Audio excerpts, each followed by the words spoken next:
toujours sur la post-vérité, le complotisme. Et vous savez, c'est le 11 septembre qui a été le grand coup d'envoi à ces thèses complotistes, et ça se comprend, parce qu'on voyait bien que dans les capitales arabes, que ce soit, ou dans les grandes concentrations musulmanes, que ce soit au Caire, à Gaza, à Damas, à Barbès, et les gens se réjouissaient du 11 septembre dans les cafés. Mais en même temps, ils ne peuvent pas se réjouir comme ça en vous regardant en face. Vous avez vu, c'est formidable, il y a eu 3000 brûlés vifs au nom d'Allah, c'est pas possible.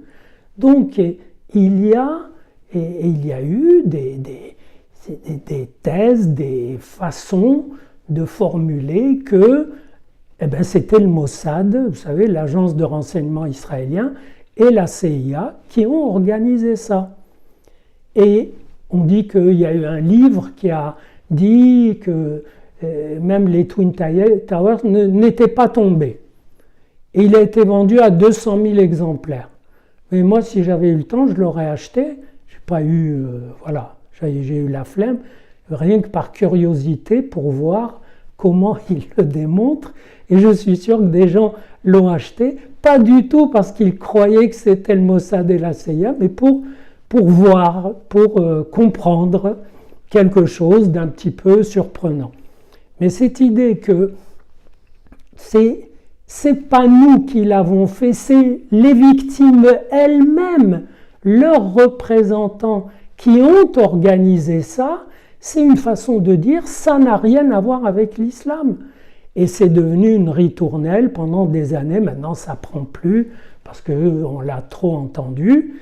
Mais c'est une façon de sauver la face et de vivre ce qu'on appelle le clivage. C'est-à-dire être sympa avec cela et se réjouir que la parole d'Allah et la parole traditionnelle de la religion ait été appliquée. Pour le négationnisme, c'est un peu différent et pourtant, c'est un peu pareil. Le négationnisme, ça consiste à dire il n'y a pas eu les camps de la mort, il n'y a pas eu l'extermination. Moi, je pense d'abord que c'est une façon, pour ceux qui le disent, sauf les plus haineux, les plus fous, mais pour certains, c'est une façon de supporter, de vous regarder en face. Ils ne peuvent pas vous regarder en face en se réjouissant du nombre de juifs assassinés. C'est pas possible. Donc ils disent ça n'a pas eu lieu. D'une certaine façon, c'est comme s'ils disaient ça n'a toujours pas eu lieu. On attend le jour où ça aura vraiment lieu. Donc il y a toujours de la haine. Mais on a remarqué que vers la fin de la guerre, les nazis, ils effaçaient les traces de leurs crimes. Ils effaçaient les traces, alors que ce crime, ils le revendiquaient. Hitler avait bien annoncé que son plan, il l'avait même annoncé dans les années 20, dans son bouquin, Mein Kampf.